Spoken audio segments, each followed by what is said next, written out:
Welcome to Darkly Lit, where nothing can be done. You're hopeless. That planet is coming to eat Earth whole without a care, and we cannot stop it. I'm your host, Kayla King. I'm joined by my other two amazing co-hosts. We have Sade. Hello.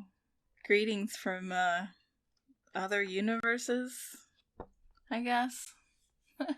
I'm so low level energy for this, but like, we'll get through it. I mean, the low energy is kind of... I would say it's fitting for this, but... I have, like, Remina levels of energy tonight. Yeah. Right? Okay? That's where I am tonight. And our other co-host, David. There are two Reminas in this story. Only one of them has agency. Can you guess which one it is? If you guys have not guessed... I mean, we've said this title so many times. We finished reading Remina by Junji Ito, or Hellstar Remina. I've seen it called both. I have too.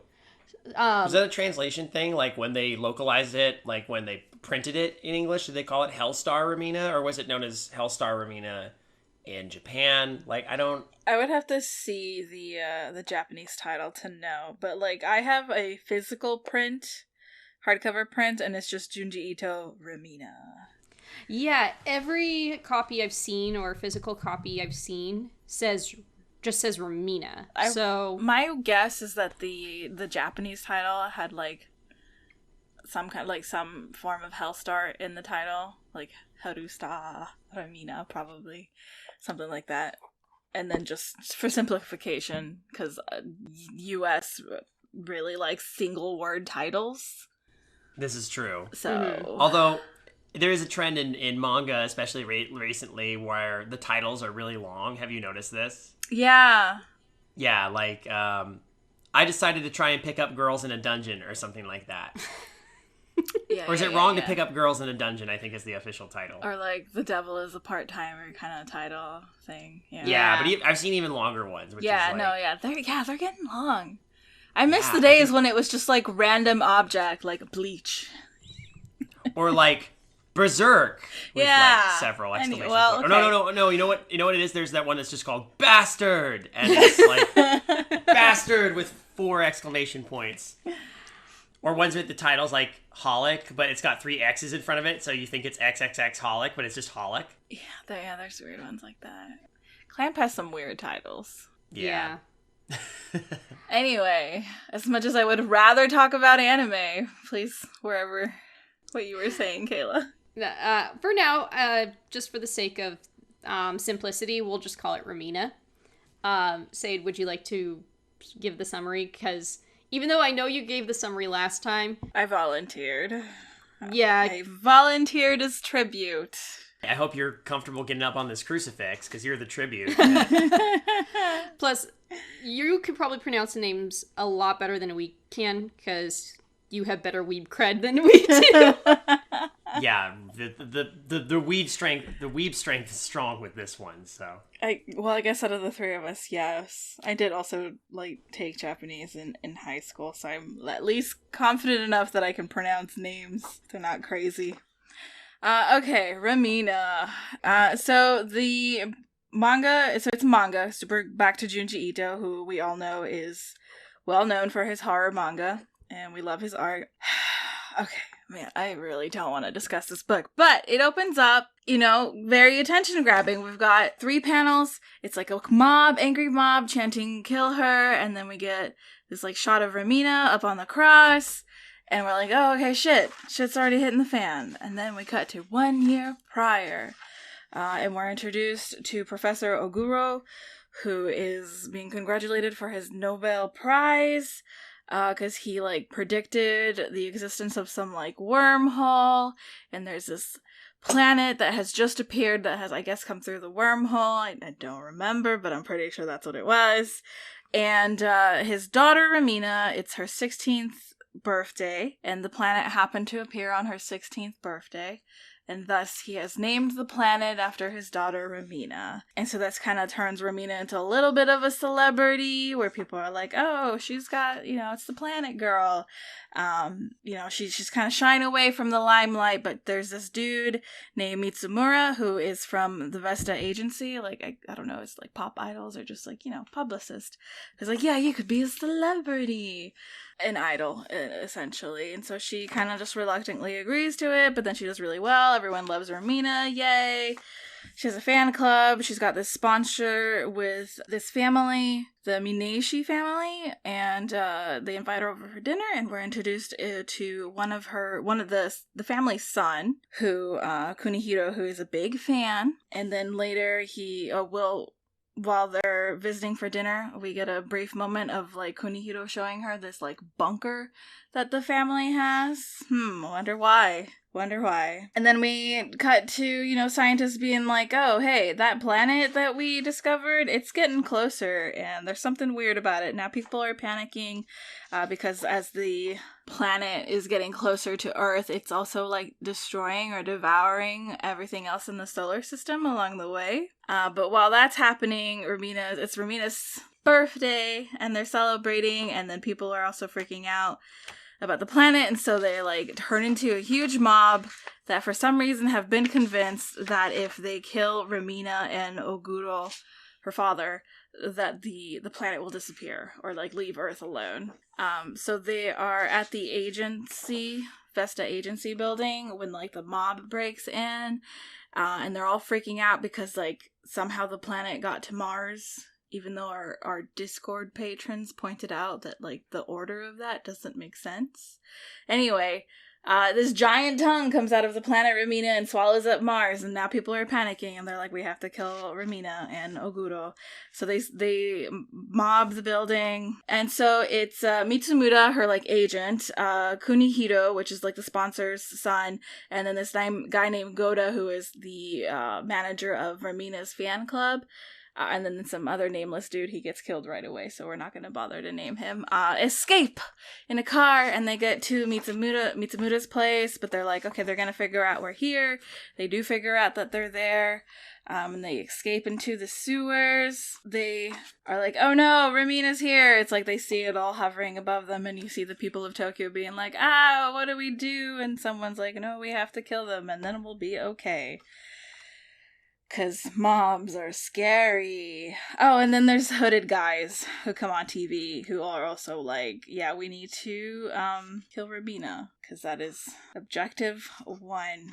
Top priority, I guess. I don't know. Hold on. I'm flipping through the book to make sure I don't miss anything. So essentially they're trying to get away from the mob. And at the same time, there's also, like, a couple different little side stories where it's like one, Oguro being like, oh no, what's going on with the planet? Coming closer. Can we do anything about it? There's, like, a team of astronauts that are gonna go fly to the planet to, like, investigate or see what's going on there. Remina's group, like, escapes into the sewers, like I said, but then they get mobbed, and Mitsumura gets stabbed to death, and Remina's super, super bummed about it. She cries, which is, like, one of 3 expressions that she has in this whole thing. So Mitsumura gets killed, and she's sobbing because it turns out she had, like, feelings for him, but, like, there was no indication of that prior. Okay, I'll save that for later. And so she gets strung up. Well, not yet, actually. They take her to where they have her father strung up on a cross, and she's like, oh no, daddy, and then they stab him with spears, and now he's dead. And so then they string Remina up, and the guy who was with her still, because Kunihiro, the son of the sponsors, ran, and then Goda, her fan club manager, was like, oh, you loved him? I am sad. I will walk away. Because, okay. Because I'm creepy and possessive. Yeah, and I'm so sad that you would love him. So they string up Remina, and they're about to kill her, but that's when, like, the Remina, the planet, its tongue comes out, and it eats our moon. And everyone's like, oh no, and then there's some nukes, but that doesn't do anything besides blow a bunch of shit up. Actually, Goda does save Remina at that moment before he like walks away in the rain, all upset. And Kunihito shows back up. He's like, "Hey, let's go to my place because we got that bunker." But his parents are like, "No, you can't have her here. She's like responsible for all this shit." And so they kind of give her up to the mob because they don't want to get hurt by the mob, and so they would rather give her up. And then just chaos unfolds. It's like several pages of like Remina running and buildings being destroyed and gravity's fucked up, and then she meets a homeless man who gets tortured with her for like several pages just because he helped her hide for a little bit.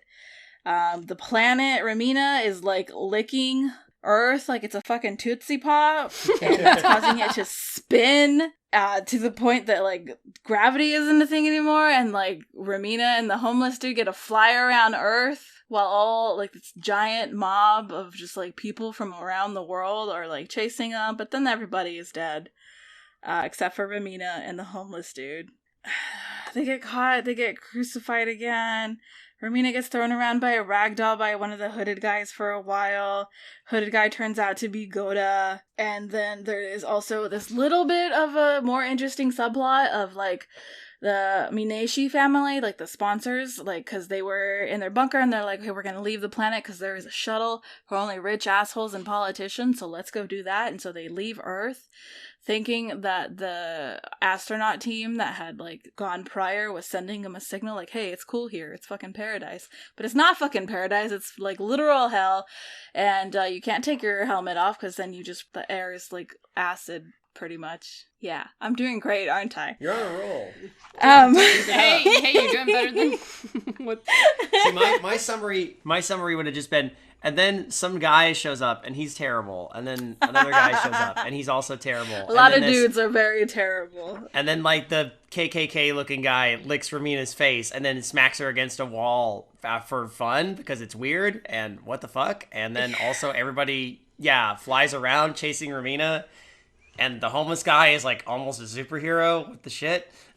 Well, like, because gravity is, like, non-existent at this point. So he gets crushed by a building, but because gravity is not a thing anymore, he gets lifted off himself.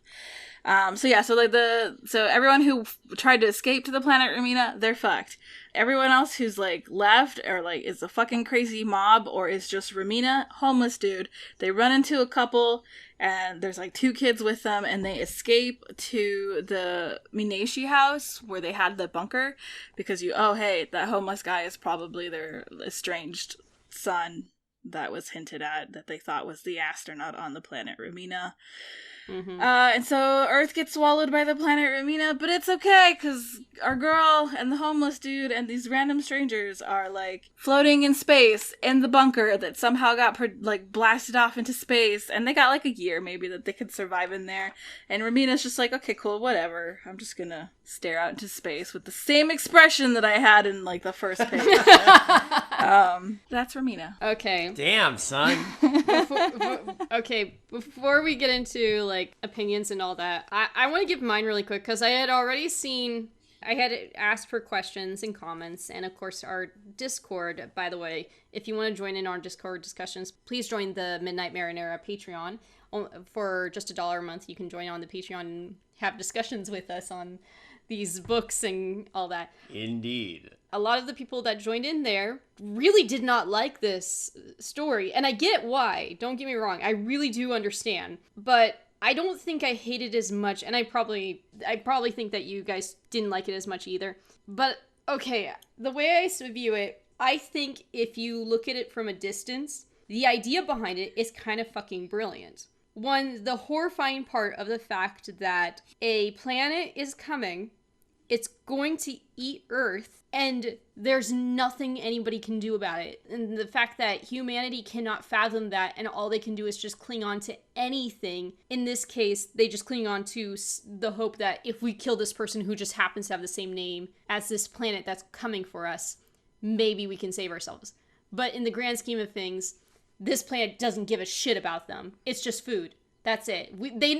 This planet knows nothing about you guys. What does it care? We're just food to it. And it then leads into that whole sadness of, what do we matter in this world? In the grand scheme of things, what do we matter?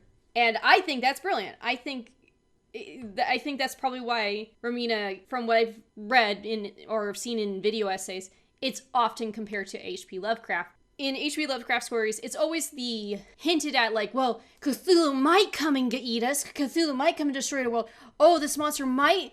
Oh, no, it could happen. Where in this story, it's like, no, it's happening. You're fucked. Sorry.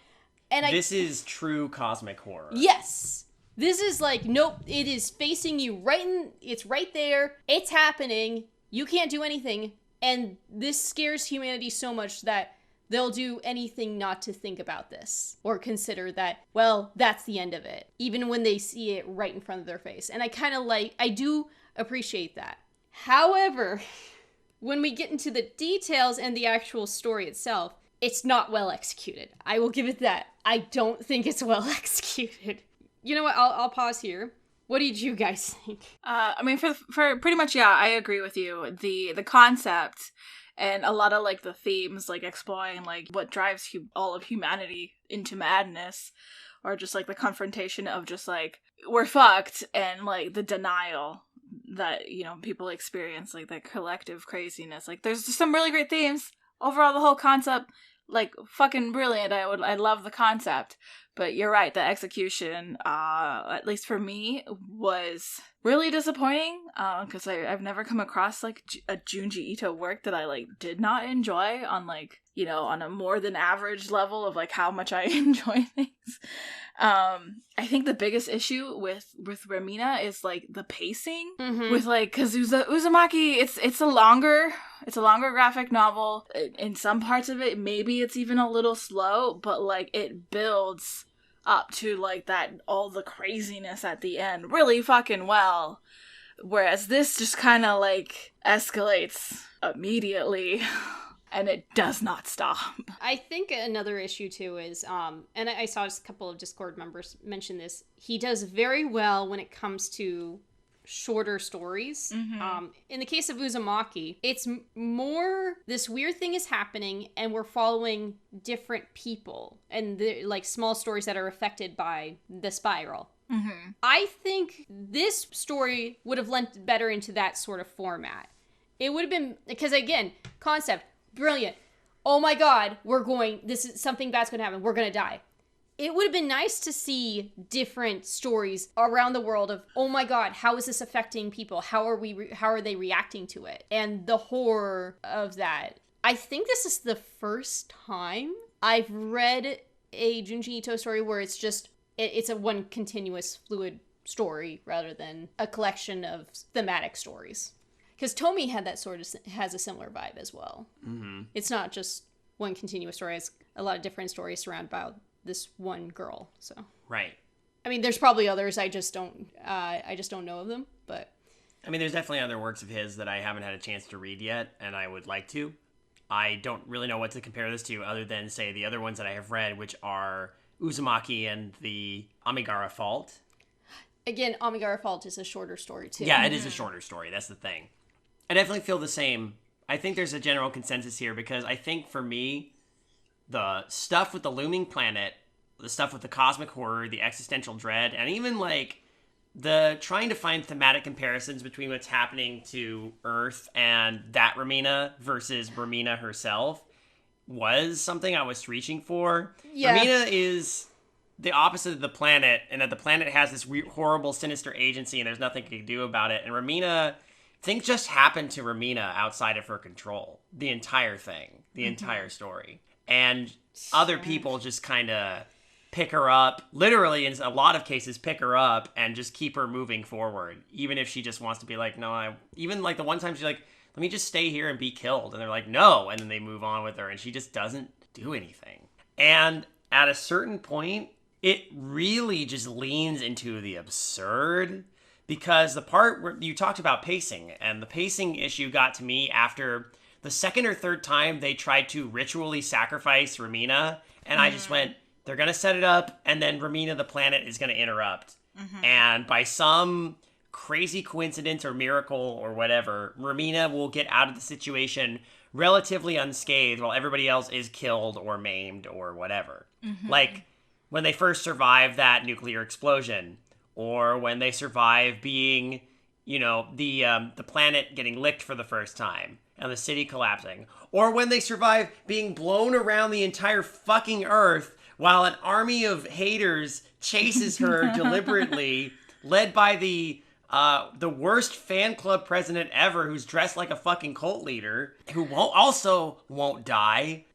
It just got way too fucking silly. I think I'm not gonna deny that. It just, once it got to, we're flying around the world and an army of people is chasing us, flying deliberately after us to kill it. I get the tenacity part, but Jesus, this all could have been resolved if you just fucking gave up. Like, they had her so many times, and they were like, let's kill her. And what's his face is like, no, we have to do this ritually in order to appease the thing.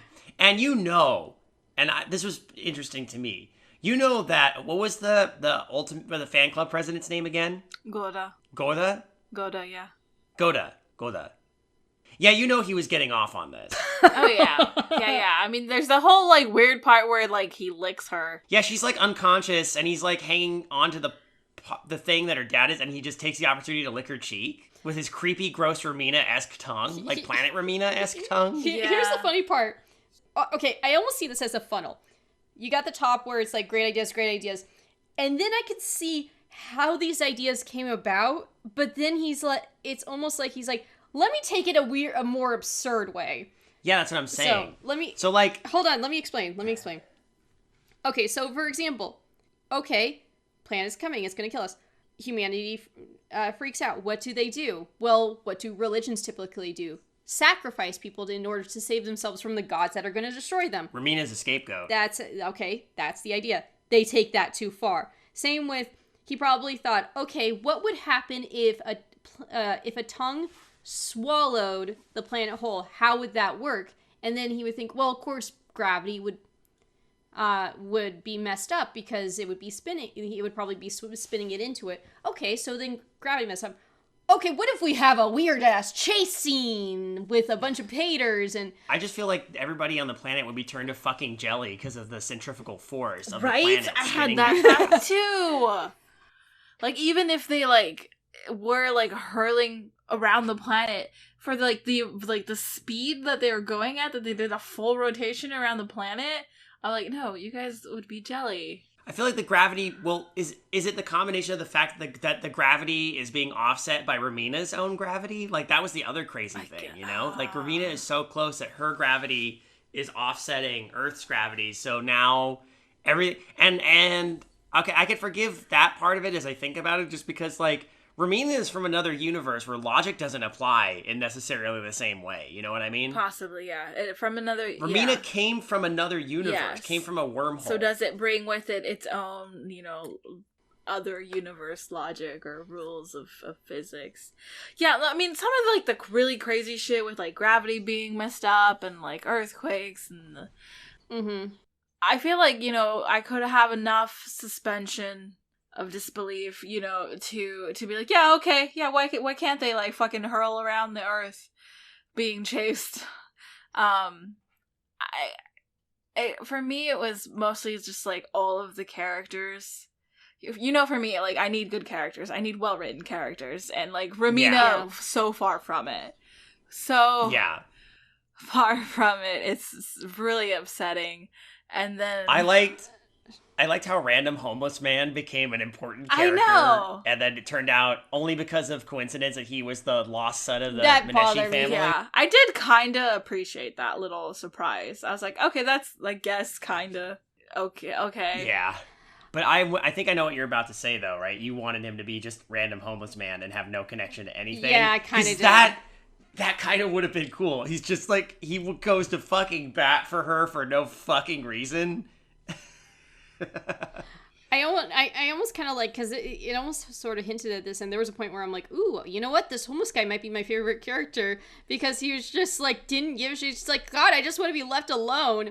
Dude, and it would have been. He hardcore parkours everywhere. It's great. Gravity gets fucked up. It's amazing. I think it would have been. There's that part of me that thought it would have been more funny if he's just grabbing Remina and just continuously going, rather not to protect her, but because I'm pissed. These people try to kill me. fuck them. I'm living as far as if I'm gonna die, it's not by their hands, damn it. I like something of that nature would have been funnier to me. Well, and I like the idea of, if it pisses them off to help you escape, I'll help you escape. Exactly. It becomes more of a slight revenge thing. Yeah. But I had a theory with the whole human Remina being as passive as she is, but I think it falls flat once I thought about it. So the thought I have is the reason she's so passive, maybe it could be because humanity is naturally that way in this situation. What can they do? They can't do anything. They have to just let it happen. It's going to just happen no matter what. But then, and I thought, oh, what an interesting bounce between the two. But then I realized, no, she's passive even before this all happens. So I think it might be more of I was thinking it might be a Japanese culture thing as well. Well, I was going to comment, is this like a commentary about idol culture in Japan?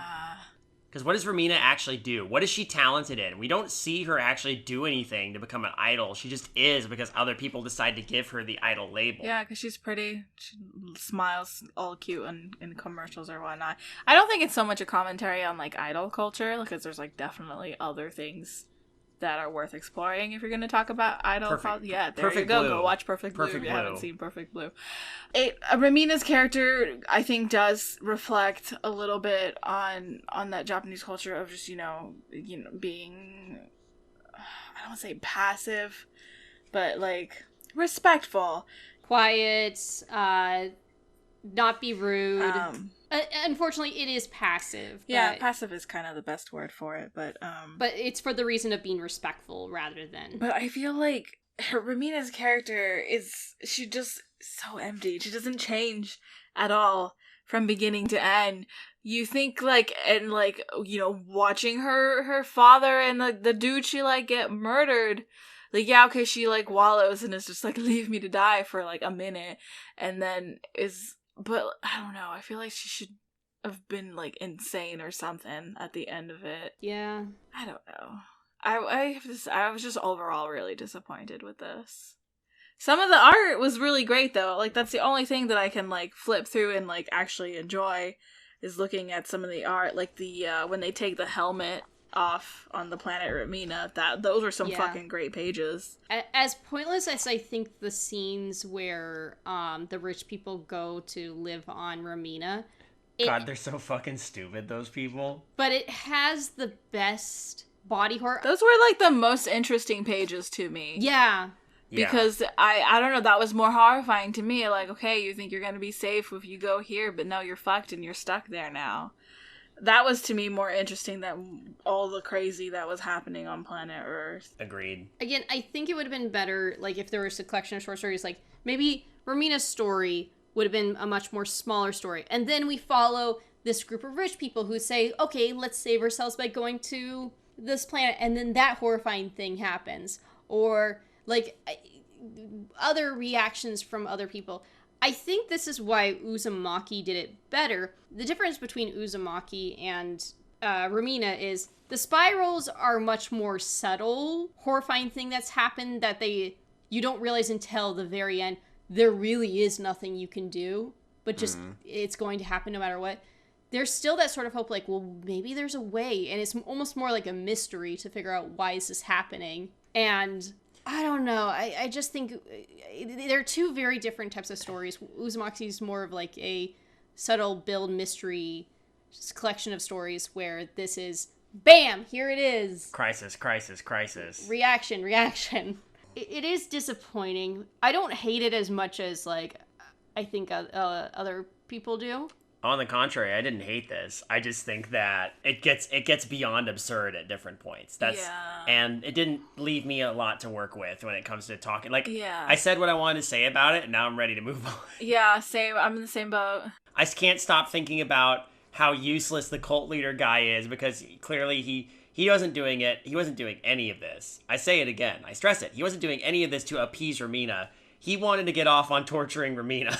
The part that made me fucking laugh is when he has her in low gravity and he just spins her around over his head by her ankle and smacks her against the building like she's a fucking pillow. He's got a big like like a pool noodle or something. Like, and he's clearly just like, this is the best.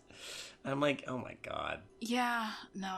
I feel like a lot of what our Discord patrons were saying, I didn't take what they said as necessarily like hate for the book, because I was agreeing with a lot of what I was seeing, or like this could have been better, either shorter or longer, you know, if like certain things have been like developed on more, or if it just had been like a lot cut out. But yeah, I think overall, I don't think anyone like outright hates it. I think we're all just very disappointed, and if not disappointed, at least very bored by it. Yeah, at least it was a short read. Yeah. So in July, I read about like 5 different books. One of them was Remina, and I want to say 3 others were just disappointing reads. I'm not going to say what they are, but let's just say Remina was probably the second best read I had. And the one that I actually enjoyed was a reread, just so I could have something that I'm like, okay, I need a book that I know I'm going to enjoy, so I reread a book. I think that's probably why with Remina, there's that part of me that's like, well, I want to give it I don't hate it, I think it's just, like, it's disappointing, but it wasn't as disappointing as these other books I had just read, so. Oh, fair enough. Do we want to move to the comments by our listeners, since there's less questions and more comments? Yeah, I'll give the comments first, and then I'll give the questions. So, I have a comment from Bringer. Thank you, Bringer. I wasn't really a fan of the story, and I like a lot of his other works. By the time I got to the planet spinning, it was so unbelievable it took me out of the story. If the story focused on the planet instead of Remina, it would be cooler seeing how and what the planet does, instead of watching everyone be dumb and thinking naming a planet after someone makes them control that planet. You know, I don't think it's dumb that people think this, because you'd be surprised how crazy people can be. And well, yeah, when the it's the mob mentality group think. It's also focusing on that. When faced with something else, they latched on. We talked about this extensively. Yes. Even when their lives aren't being threatened, people will believe the craziest shit. It's true. I don't want to get into that, but like, well, it's especially relevant. It feels like it's especially relevant these days. These last couple of years, yeah. These last couple of years. Last 3, 4, 5 years. Anyway, yeah, but also, I'll say this on more historical matter. There are cultures, I mean, that took that idea of sacrifices. I mean, look at Greek mythology, look at Mesoamerica. There is history of cultures thinking, okay, if we sacrifice this, hell, Christianity has that same thing. If we sacrifice this lamb, if we sacrifice Jesus, we will be saved. So the whole idea of let's sacrifice someone to save us from this evil being or this horrifying being that will crush us all or destroy us all and bring us to hell isn't something that's pretty surprising or as bonkers as some people might think. Yeah, no, that part I didn't think was too crazy. I wasn't sure what he meant by focus on the planet, because if we just focus completely on the planet itself and try to figure out what the planet's about, I don't think that would work. But if we had the planet as a focus the same way that Uzumaki was the focus, where it's just stories that surround around this horrifying thing, then yeah, I think that would have worked better. Then we have a comment from Feng Shui. Thank you, Feng Shui. The longer this went, the more boring it got. It was Ito with one main idea, throwing others at the wall to see what stuck. That worked extremely well on Uzumaki. Here, it just ended up feeling super forced in parts. I'm honestly not sure if he is capable of doing a singular long-format story that doesn't devolve into interconnected short stories. For better or worse, his writing is largely episodic. And fuck it. What long-format stories he does have, often for me, at least tend to have a really disappointing, rushed, confusing ending. Yet, the solid majority of his short stories are bangers. Therefore, deep breath, Junji Ito is the Stephen King of manga. Oh, man. Oh, man. But I've heard that comparison before, too. And then a long comment from Dan, so thank you, Dan. I thought this story was dumb. Dumb can be a lot of fun. However, I didn't find the story particularly entertaining.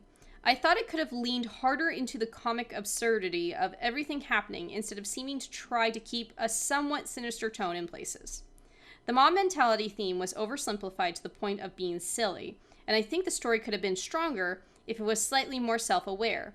Perhaps this was the case and I missed it. I think it is self-aware, I just don't think it was executed as well. it didn't come across that way, at least to me. Yeah. Yeah. In my opinion, JoJo's Bizarre Adventure is self-aware, which is why I do enjoy it. Otherwise, it's watching people play chess in their heads in the middle of like a fight that should only take 10 seconds. Anyway. I personally didn't like watching poor Remina being endlessly physically and emotionally tortured while having no character development aside from just being Eeyore. The stuff with the family escaping to Planet Remina was my favorite content, but it was tertiary and short-lived. Mm-hmm. I agree. I think that is probably the best part. And you don't care if they die. But the other thing is you also don't care if they die because they're a bunch of shitheads, that family. Yeah. They're all rich people anyway. Fuck the bourgeoisie. I think that part of what might make that interesting is that we just want to see rich people get their comeuppance. Oh yeah, I'm all for that. Look at these 1%ers. Haha, eat shit. And they actually did prove to be quite horrible people in the beginning, so we're just I mean, like what's his bucket tried to take Remina into the Chekhov's bomb shelter and essentially tried to force himself on her, and then when she pushed him away and the family came in, he said she lured me in, and they just fucking believed her and then threw her out. Yeah. Man, everybody's terrible to Remina. The artwork was cool in a lot of spots. Ito has a great knack for expressions and odd settings. The concept of the planet Remina was interesting to me. Anyone ever play Abadox on Nintendo? Sounds familiar, actually. I have not, no. And ripe to mind for ideas, but this was all over the place.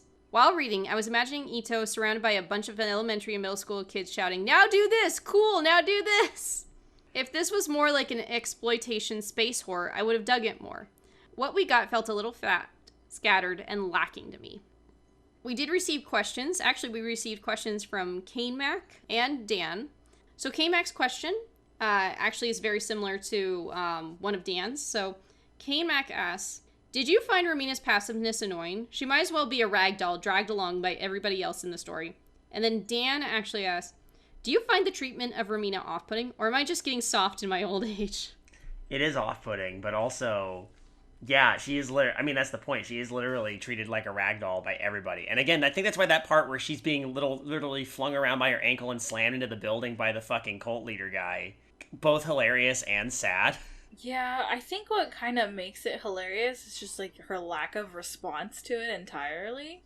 Her just passiveness, her lack of agency, her 3 total expressions, which is really frustrating because one of those comments there was Junji Ito is the masterful when it comes to expressions on his characters, and Remina was just very frustrating.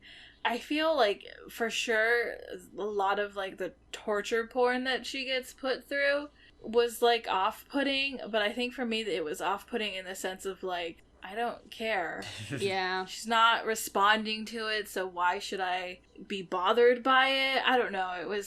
I think that's the problem. If she was a more likable character, yes, this would be more horrifying. But unfortunately, because of the lack of personality, because that we don't have an attachment to her, these horrifying things that happen is just, they almost mean nothing, unfortunately. Yeah. Dan also asked, would you have preferred the story to be longer or shorter, did you find the length to work fine? I mean, I don't think it's the length as it is the pacing. Yeah, I really think it's just the pacing. I think it could have been shorter and more condensed and have worked way better if it had, stuck to certain points. Or it could have, I think it would have been really great longer if it had, focused on certain things, or if maybe we had more time to Remina and Mitsumura's relationship. I had no indication that they had possible interest in each other. That anguish, that's the only time we got even a taste of anguish, was when she's oh no, they stabbed him. And the other characters, the other assholes around her, Goda, his obsession with her and being no, you can't love one single man, you are for the people, that would have been interesting too, on the Perfect Blue sort of stalkery thing. We could have that would have been great if we wanted to touch on certain things with idol culture. Yeah, even with Kunihito, which is the son of the sponsorship, the rich people assholes, that there could have been some some interesting depth there. Actually, something that I think would have been really interesting if we're thinking about how people as a whole will react to things. What if, like, Remina showed up and did nothing for, like, months or a year, and we're just living with this, like, hovering planet that we know could eat us up at any moment, and we've tried to nuke it and it doesn't work, or we've tried whatever and it doesn't work. Like, just, like, how do people function? How do people, like, live with that, you know? Because we're weirdly adaptable and also very much often in denial that of our behavior. Anyway, I don't know. I feel like if it had been longer and it had really explored some of the things instead of just, like, how I don't know who said, throwing ideas at the wall and seeing what sticks or what looks like crazy fun to draw. I think this could have been, like, really fucking cool. And then he asked, what did you think the tone was intended to be for this story? I don't fucking know. I have no idea. I'm wondering if it was intentionally meant to be tongue-in-cheek, but if it was, If it was like, Junji Ito, make us more manga, like, give us another manga, like, just put something on the page and we know it'll sell, we'll sell it, whatever it is, and he's just like, all right, I'll, and he just, like, started having fun with it, and I was like, well, maybe this happens next, and he's just like, you know, fuck it, like, they want me to draw, I'm just gonna draw whatever I want, and this sounds like fun. You're like, if that was the case, great, all the power to him, like, because I know that's an issue with mangaka, where it's like, if they're some of their stuff takes off, it happens a lot with, like, shonen, where it's like, hey, I this is the clear ending. Like, no, we need more. We need another arc. Like, we got to keep it going because it's selling really well. Like, that's an issue. So if he was just, like, pressured into putting out another manga, and this is what came from it, okay, I will accept that. Like, at least I hope he had a good time drawing it. I probably should have looked up the history of that, because, I mean, that's something that's similar that happened with, in Hercules, the movie. Basically, it came about because the directors wanted to work on something, and the head was like, no, you do what I want or you'll never make your baby project. So they said, screw it, and basically went balls to the walls crazy with Hercules. So if you're wondering, why is there some weird choices in that movie? That's why. And I kind of have to appreciate that sort of sticking it to the man mentality with Hercules. If you rewatch it, it does not hold up, but again, gotta appreciate it now knowing that. I just appreciate that it made as many digs at Jeffrey Katzenberg as it did. I've said it more calmly on Animusings, but I'm gonna say it right here. Fuck Jeffrey Katzenberg. Fuck him. The guy sucks. Anyway, but... Well, maybe not as a human being, but as a creative, as a person, as a creative director, he sucks. I should look that up at some point with the background history of Remina, because if that's the case, that'd be kind of wild. Well, I was going to say the only other option Junji Ito would have had was to let a boy on roller skates with a baseball bat attack him, and then he has an excuse to get out of that situation. Oh, no, wait, that's Paranoia Agent, which is really good. Dan's fourth question. Does planet Remina possess any sentience/sapience? Does it have motives? Yes, it's a hungry planet. That's it. It's got eyes, so it's definitely got sapience at bare minimum. There were moments where, like, because it kept interrupting Remina getting, you know, killed or tortured even more, where I was like, okay, is it, like, somehow connected to her? Maybe it is, maybe it isn't. I don't know. But yeah, it's just a hungry planet. Mm-hmm. Remina has great timing, let's just say. Great, like, narrative timing for everything. Oh, it looks like the end. Well, the planet's going to interrupt it. That's when it got predictable for me. Did you have any favorite artistic bits?